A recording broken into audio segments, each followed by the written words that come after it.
Lumaki ka o pinalaki ka ng mga magulang mo sa isang paniniwala na mag-aral ka, magtapos, and then magiging secure na yung kinabukasan mo. Kaya mga magulang nagsakripisyo, yung iba nangutang, yung iba nag-OFW para lang makapag-aral at makapagtapos ka. Ito naman mga estudyante, 4-5 taon nag-cram, nag-exam, nagsakripisyo para makuha yung diploma na iniisip nating lahat na magiging sagot para sa isang matagumpay na pamumuhay.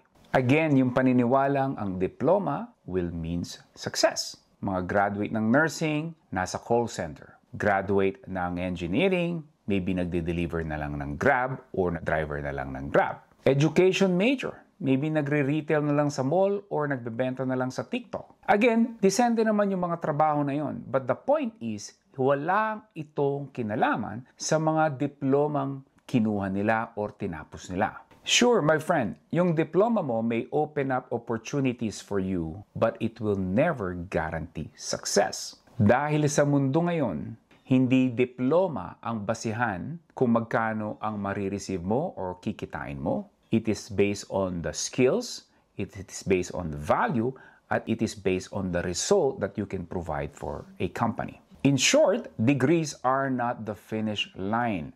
In fact, it is just a starting line. Simula pa lang ito.